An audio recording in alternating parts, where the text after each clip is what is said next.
kailangang maibalik sa tamang direksyon ay ang kanilang focus o ang atensyon nila. Kung iisipin natin, hindi po ba mga kapatid, marami sa atin, kahit Kristiyano na, ay nadidistract pa rin sa buhay. Minsan sa problema, minsan sa takot, minsan sa mga bagay na mga pansamantala lang. Many distractions po ang dumarating sa buhay natin. Kaya po, napakahalaga na tanungin natin ngayon, saan ba talaga nakatuon ang ating paningin? At gaano ba kahalaga sa isang tao na ma-realign ang kanyang focus sa tamang direksyon? Hayaan niyo po akong magbigay ng isang halimbawa para po tugunin ang tanong na ito. And I would like to show you this picture. Familiar po tayo sa picture na ito. So ang tawag po dito ay Ponzo illusion. So dalawang linyang pula na inyong nakikita, alin sa dalawa ang mas mahaba? Which line is longer? So sa iba, ang tingin nila ay mas mahaba ang linya sa taas. Narinig ako, sa taas mas mahaba. May nagsabi, hindi. Pareho walang mas mahaba sa kanila. Kung magfo-focus po tayo at bibigyan natin ng masusing atensyon ang dalawang linyang ito, mapapansin natin na magkapareho talaga ang sukat ng dalawang ito. So ang tawag nga po dito ay visual o optical illusion. Ang optical illusion ay isang uri ng visual perception o pananaw o pagtingin kung saan iba ang interpretasyong ginagawa ng ating utak sa impormasyong ipinapadala ng ating paningin kumpara sa kung ano talaga ang aktual na nasa harap natin. So ganun po, kumbaga nagtutulungan ang ating mata at ang ating utak para maintindihan natin ang mga bagay-bagay. For example, ito. So, nung makikita ko ito, magsisend ng signal sa ang mata, sa pamagitan ng nerve, magdadala sa utak, para makita ko, oh, this is electric drum set. So, pero doon nga po sa optical illusion, iba yung nagagawang interpretasyon ng utak doon sa nakikita niya. So, gaya nga po ng nasa larawan na ito, magkapareho talaga ang sukat ng dalawang linyang ito. Ngunit, dahil sa iba't ibang factors, naiiba ang interpretasyon ng ating isip at ang nakikita natin ay mas mahabang linya ang isa kumpara sa isa. Pero try po natin na mag-focus, now that we know this, makita po natin, mapapansin pa natin, ay magkapareho nga ang sukat. So, upang maiwasan po ang ganitong uri ng ilusyon, kailangan ng masusing atensyon at tamang focus. So isa lamang po itong simpleng halimbawa na nagpapakita kung gaano kahalaga sa isang tao ang pagkakaroon ng tamang focus. Hindi lamang po basta focus tayo. Tama po yung pag-focus natin upang hindi tayo mailihis sa maling direksyon. Dito naman po sa konteksto ng talatang ating pinag-aaralan, may mga professing Hebrew Christians noon na nagsisimula ng talikuran ang kanilang pagsunod kay Kristo. Dahil po nalilihis na sa maling direksyon ang kanilang atensyon o focus.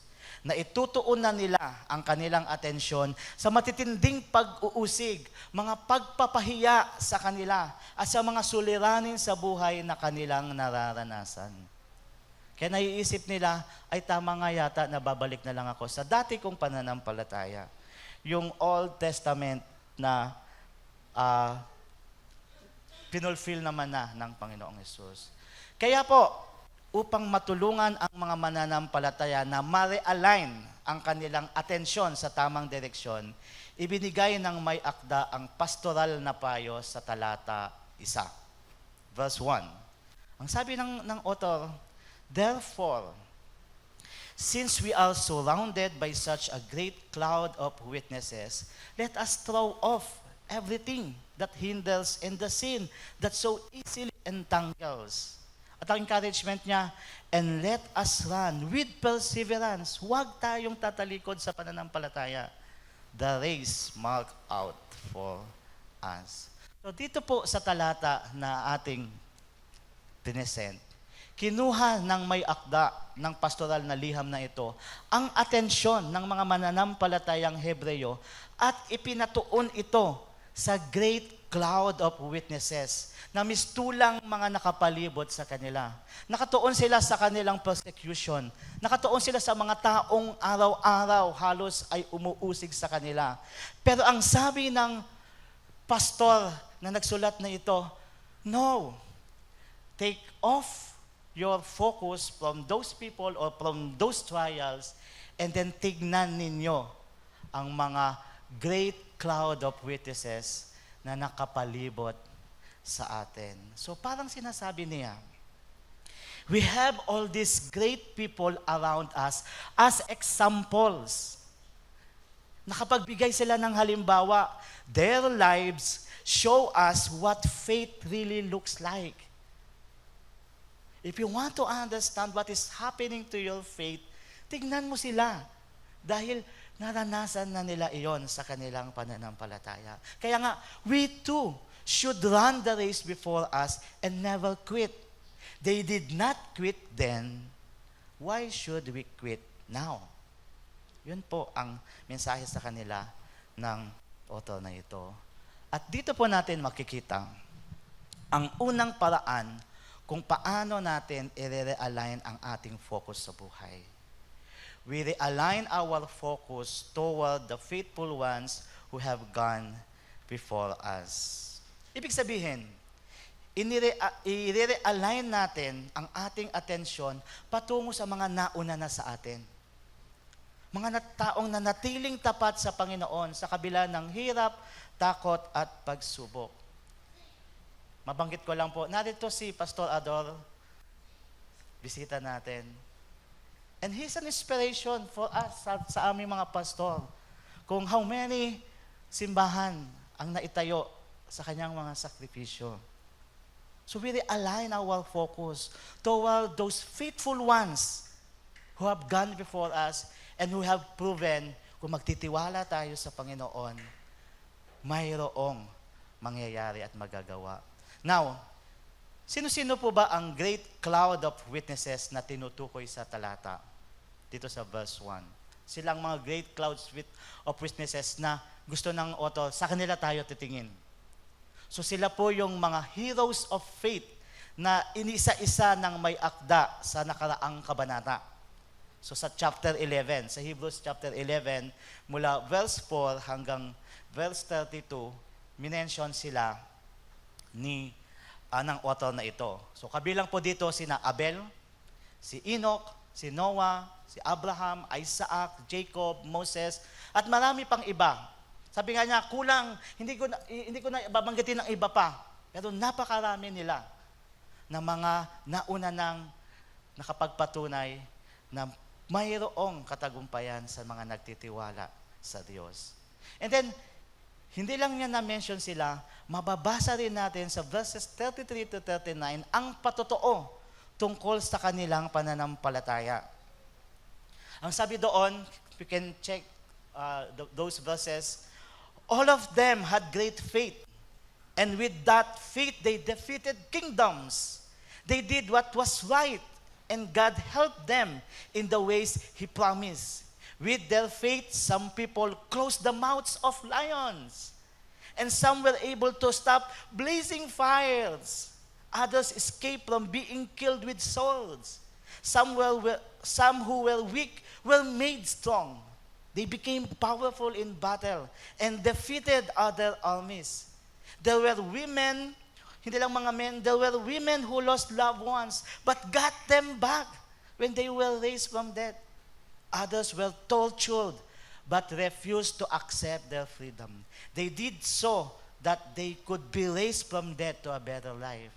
Hindi nila ipinagpalit ang kanilang kalayaan sa kanilang pananampalataya. You die, you want to die, reject your faith.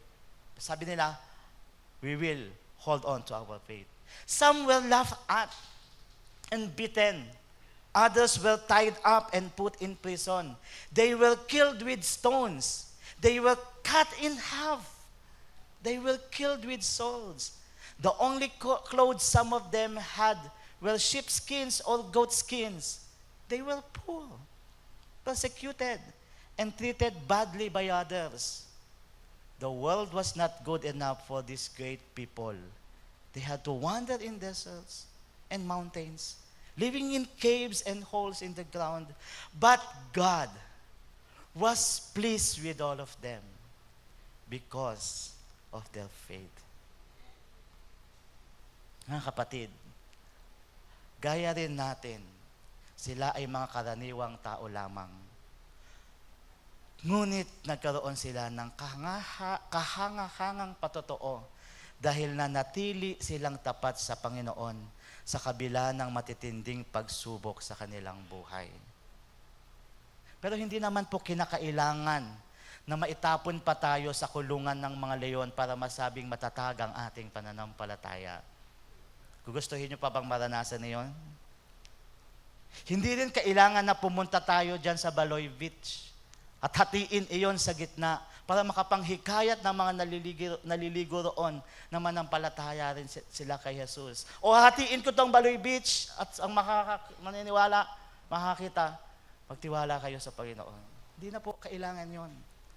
Ang mga heroes of faith na binanggit sa Biblia ay hinarap lamang ng buong tapang at may lubos na pagtitiwala sa Diyos ang anumang sitwasyong ipinahintulot ng Panginoon sa kanilang buhay. Hindi sila namimili kung anong sitwasyon ang tatanggapin nila. Anong man ang ibinigay sa kanila ng Panginoon, tutugon lang sila ng may pananampalataya.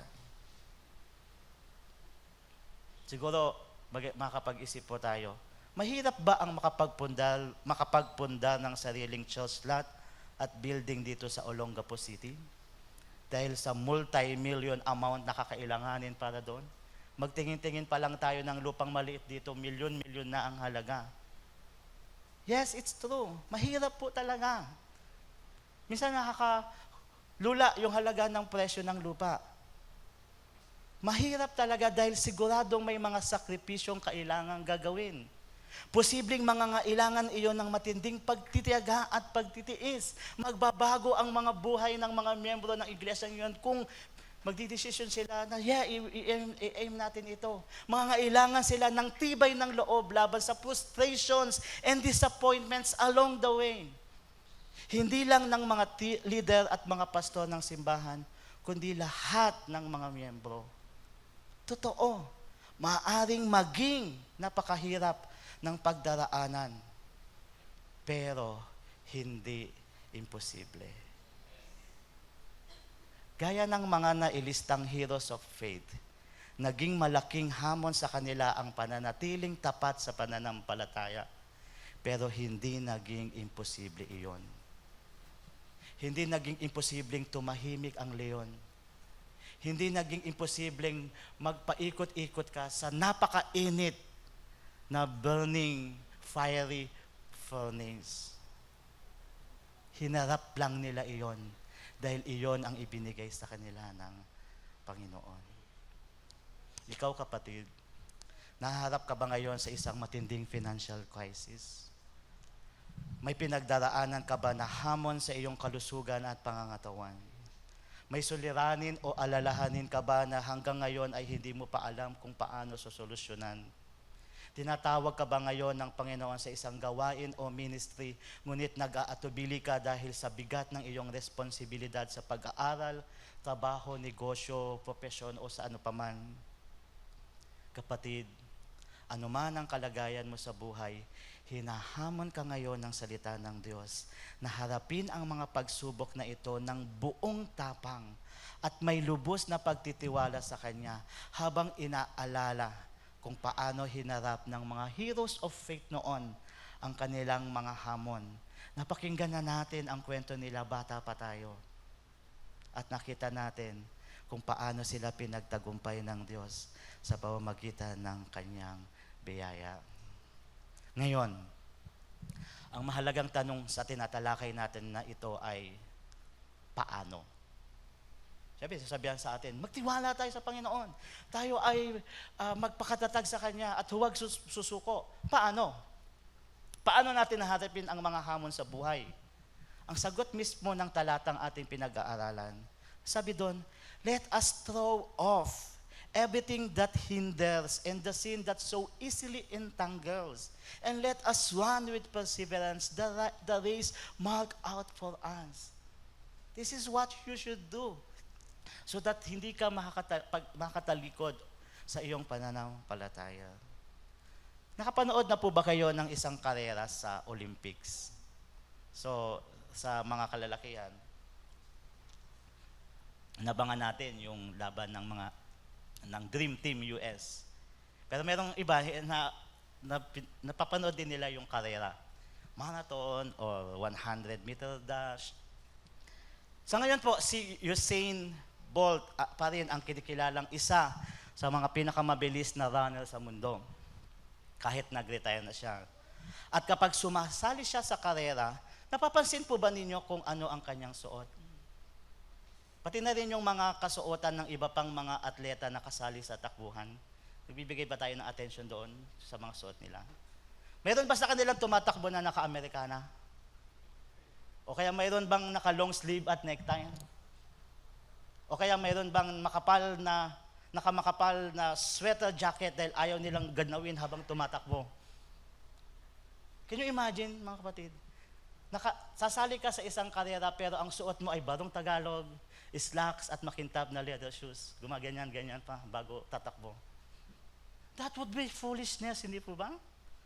Ang isang kasali sa karera, lalo na sa isang prestigious competition gaya ng Olympics, ay magsusuot ng angkop na kasuotan para sa takbuhan. Iyon dapat ay lightweight, simple at angkop sa pagtakbo para hindi siya mabigatan at ma-maximize ang kanyang performance. Kung magsusuot siya ng something na makakabahala sa kanya, kahit siya ang pinakamabilis na tumakbo, posible pa rin siyang hindi makakatakbo dahil hindi niya sinusuot o hindi niya tinatanggal yung mga balakid sa kanyang pag-maximize ng kanyang performance. Ganyan din po ang larawang ginamit, mga kapatid, ng may akda ng Hebrews sa kung paano natin dapat harapin ang takbuhin ng ating buhay bilang mga Kristiyano. Sabi nga ng talata, we should remove from our lives anything that would slow us down in our growth in faith, and also the sin that's often make us fall and think I am not worthy sa Panginoon. At dito po pumapasok ang ikalawang paraan kung paano natin dapat i-realign ang ating focus sa buhay. We realign our focus in life by making a deliberate, let's take note of that, deliberate effort to remove the hindrances and obstacles in our direction. Ibig sabihin, sinasadya talaga nating alisin sa ating buhay. Hindi lang na guilty feeling tayo kapag nangyayari yon. Sinasadya talaga nating alisin ang mga bagay na humahadlang sa atin sa maayos na pagtakbo sa pananampalataya. Mabigat man na pasanin iyon o kahit kasalanan man. Hindi ito kasali sa pag-maximize ng aking performance bilang mananakbo ni Kristo. Kapatid, kung ikaw po ang tatanungin, ano kaya ang mga suot natin sa buhay na nagpapabagal sa ating pagtakbo sa buhay tungo sa matatag na pananampalataya? Ano kaya ang nagiging dahilan upang mag-shift ang ating focus sa mga temporary things sa halip na sa mga eternal, mga bisyo ba, libangan, priorities, relationships, or any kind of distractions? Mahalaga po na mapag-isipan natin ang mga hindrances at obstacles na ito at matapat nating tukuyin sa ating puso hanggat maaari as soon as possible, sapagkat tayo ay tinatawag ng Diyos na bitawan at alisin na ang mga bagay na ito sa ating buhay. Ito ang dahilan kung bakit may mga ilang Kristiyano na parang hindi makausad o mabagal ang pag-abante sa kanilang paglago bilang mga tagasunod ni Kristo. Dahil may shackles pa o mayroon pang sweater jacket sa kanyang pagtakbo para comfortable ang pakiramdam. May isang realization nga po sa pagbabrowse natin sa Facebook o sa Twitter. May isang realization si John Piper tungkol sa malaking ambag ng Facebook at Twitter. Meron daw great use ang Facebook at Twitter sa panahon na ito na tayo ay nasa last days na. Ang sabi po niya, one of the great uses of Twitter and Facebook will be to prove at the last days that prayerlessness was not from lack of time. Ibig sabihin, hindi lang dahil sa pagiging busy sa trabaho o sa dami ng gawain kaya nahihirapan tayo na makapaglaan ng sapat na panahon para sa devotional Bible reading at panalangin, kundi dahil sa kakulangan ng focus sa kung ano ang higit na dapat paglaanan ng ating oras sa araw-araw. We are not judging, but we are trying to understand the situation of our struggles. Because Satan is at work to take our focus out of what is essential sa buhay. But the Word of God is always there to keep on realigning us sa tamang direksyon, sa tamang focus. Kaya nga po ang paalala ng salita ng Diyos sa atin, let us strip off. Again, that's the image. Tanggalin natin yung mga weight that slows us down. Especially that's the sin that so easily trips us up. And let us run with endurance the race God has set for us. This is possible. Pero ang tanong pa rin natin, posible nga ba? Posible na nating magagawa ito? Makakaya nga ba nating tanggalin ang anumang balakid sa ating pananampalataya, lalo na ang kasalanang palaging kumakapit sa atin at buong tiyagang tumakbo sa takbuhing nasa ating harapan hanggang sa finish line? Yes, mga kapatid. Totoo po, posible ito ayon sa verse 2 ng ating text. It is very possible dahil ito ay sa pamamagitan ng fixing our eyes on Jesus because He is the pioneer and perfecter of our faith. At ito po ang pinakamahalagang realignment ng focus na dapat nating gawin sa ating buhay. We realign our focus in life by fixing our eyes on Jesus. We must never stop looking to Him. Siya po ang dahilan kung bakit nagawa na nating manampalataya sa Diyos. Tama po ba? Isang bagay na dati ay hindi natin nagagawa. He's the author and pioneer of our faith. At si Jesus din ang dahilan kung bakit nakakapagpatuloy na tayo sa ating pananampalataya sa kabila ng lahat ng ating pinagdaanan at patuloy na pinagdaraanan pa, tagumpay man iyon o pagkadapa dahil sa isang pagkakamali. He is the one who refines us. He is the one who makes our faith complete. He who began a good work in you will be faithful to complete it in you until the day of Christ. May isang kwento po ako na hindi ko nakakalimutan talaga siya na maalala. Hindi ko alam kung matatawa kayo doon, pero pag naalala ko siya, natatawa ko. So binata pa po ako noon, at sa pagkakaalala ko, based lang naman to sa memory ko, sa pagkakaalala ko, isinama ako ng mga deaconess natin para maghanap ng venue para sa gaganaping family day ng ating iglesia. So sakay kami ng sasakyan, nag-ikot-ikot kami banda dyan sa Kalapate. Hanggang maisipan naming i-check yung Ann Raquel's Resort. Alam niyo po yun? Ann Raquel's Resort dyan sa New Cabalan. Then pagkatapos naming pumunta kami doon, tapos chinek yung resort, kinausap yung manager ba yun o katiwala. Then after makausap, bumiyahe na kami pabalik sa Olongapo. So biyahe kami habang nagdadrive, kwentuhan, tawanan. Habang nagbabiyahe kami, ako yung nasa harapan. So tumitingin ako sa mga nakakasalubong namin. Nagtaka ako, mga 3 victory liner buses na ang nakasalubong namin. At sa 3 iyon, pinabasa-basa ko yung signage eh. Para-parehong nakalagay, Olongapo, Olongapo, Olongapo. Tapos napatanong na ako, hindi pa pabalik na tayo sa Olongapo? Oo, sabi nila. Sabi ko, bakit? Sabi ko, mga nakasalubong nating bus biyaheng Olongapo. So as I recall, ang sabi ng isa, hindi, tama lang yan, papuntang Olongapo ito. Baka nagkamali lang yun. 3 nagkamali. Tapos sabi naman ng isa, ayaw nga no, saan nga ba papunta ito? So, ilang minuto pa kaming nagtatalo-talo kung papunta nga ba o papalayaw na kami ng Olongapo hanggang sa nakapagdesisyon kami o magtanong na lang tayo dyan sa ali na nakatayo sa gilid ng daan. So, nung nakita namin yung ali, tabi kami, pwede po bang magtanong? Ito po ba ang papuntang Olongapo?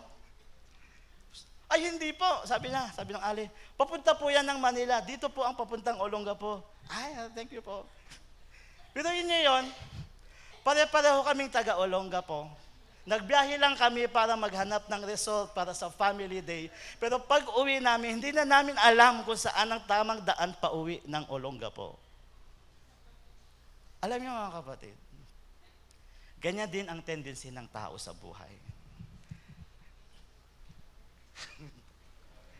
Madali tayong malito kung ano ba talaga ang direksyong tinatahak natin. Sa umpisa, malinaw po sa ating pananaw, malinaw sa atin, si Jesus ang aking Panginoon at siya ang aking paglilingkuran. Magbabasa ako palagi ng Biblia, mananalangin ako, magpapagamit ako sa mga ministry sa simbahan. Pero sa paglipas ng panahon, habang dumarami ang mga responsibilidad sa pag-aaral, karir, hanapbuhay at pagtataguyod sa pamilya, personal na pangailangan at marami pang iba, nagiging komplikado na ang buhay natin. At minsan napapatanong na lang tayo, saan na nga ba patungo ang buhay na ito? Di po ba? Saan na nga ba patungo ang buhay ko? Mga kapatid, kung ibibigay lamang natin ang ating buong atensyon sa Panginoong Hesus, kung kikilalanin natin siya at pakikinggan ang kanyang mga aral, makakasigurado tayo na ituturo niya sa atin ang tamang landas ng buhay. Isang landas na may kapanatagan at kasirodahon. At kapag si Jesus ang malinaw nating tinitignan, kahit maging magulo ang daan, alam nating hindi tayo maliligaw. Dahil siya mismo ang ating pinatutunguhan. Hindi ba't ang sabi po ng Panginoong Jesus, siyang daan, ang katotohanan at ang buhay. Walang makakapunta sa Ama kundi sa pamamagitan niya. Pero kung tayo ay nasa Panginoong Jesus, tiyak makakarating din tayo sa ating finish line. Kaya nga po, as I end this message, to live effectively and in focus, kailangan nating ituon ang ating paningin kay Jesus. Let's take note that we will keep on stumbling if we keep on looking away from Him and focus our eyes on ourselves and on the circumstances surrounding us. Napakarami talagang frustrations and disappointments that will cause us more anxieties and depression. We should be running for Christ, not for ourselves. And we must always keep Him in sight. Sapagkat bagamat siya ay nagdanas ng kamatayan sa krus, tinanggap niya ang kahihiyan nito na para bang wala lang. Dahil sa kagalakang nakita niyang naghihintay sa kanya. Mga kapatid, ang kagalakan ding iyon ang naghihintay sa iyo.